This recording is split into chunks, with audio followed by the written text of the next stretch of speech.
straddling this yard-wide log floating in the water. I looked and I saw trees in the distance. It seemed that this log was a makeshift boat and I was catching the currents.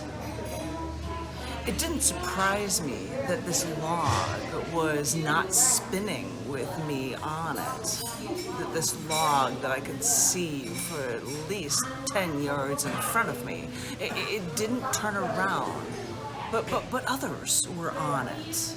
Like they were all riders on this boat, which was actually a log, down the street.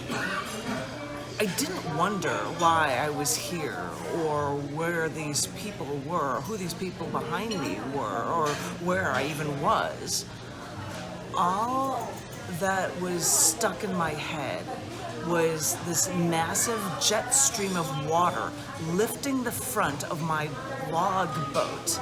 I mean, I had no oars or anything, so all I could do was try to lean in different directions and lean in different ways as this log turned to stop us from being overturned into the water that seemed to me to just be deeper than even the bottom of the ocean.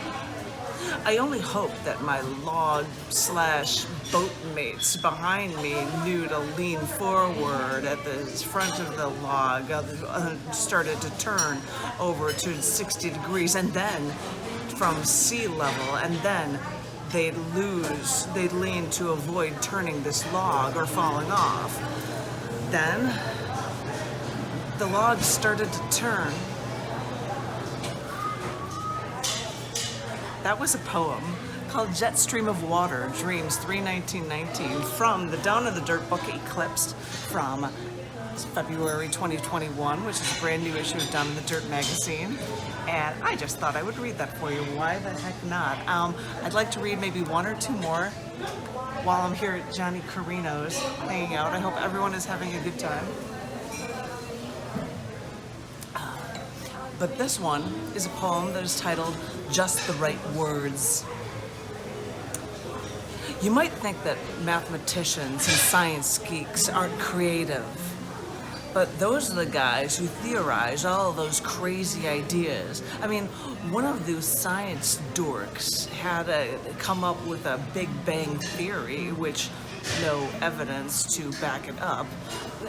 Right now, they're talking that maybe there are multiple universes that can occasionally bounce into each other and cause things like the Big Bang.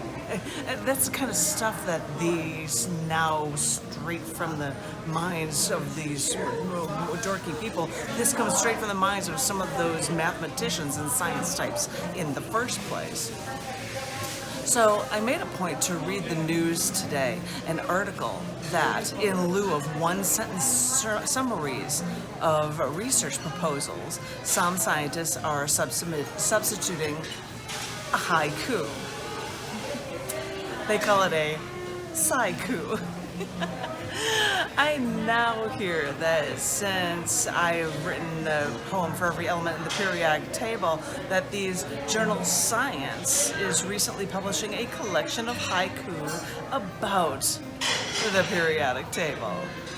I thought I was the only computer science engineer who decided to go the way of the poet, but at least some of these scientists have caught on to what I knew all along, that sometimes a little creativity and just the right words could make some beautiful science for everyone.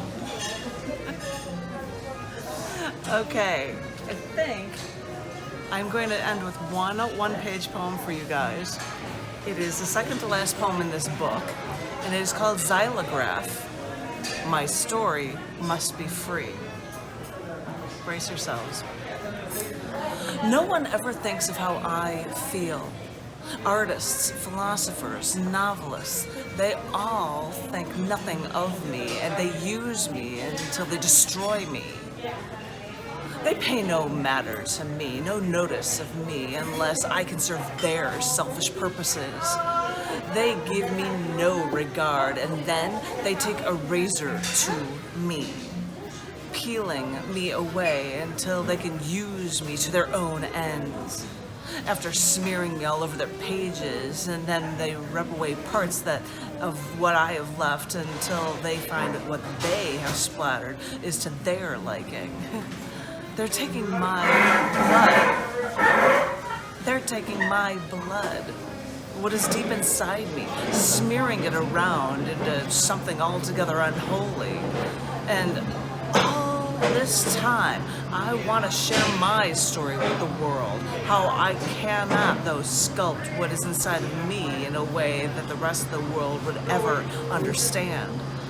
Like molding clay, my graphite soul would relay a lifetime of torture from those who only understand abusing me to meet their own petty needs. Save me from this fate. Etch my words into engravings, letter by letter, to piece them for the world to see, so they may finally understand what for millennia they have done to me.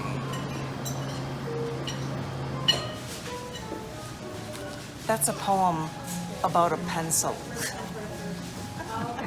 I thought that would be a good way to end it because, you know, a lot of times we're sitting here stuck at computers, but what about the life of a pencil?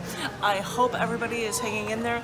This is like I would do at Gallery Cabaret, how I would sit and have a beer. I don't have a beer. I'll have to borrow a beer and act like I'm drinking beer for you guys. I hope that everyone is remaining safe and remaining creatively inclined right now.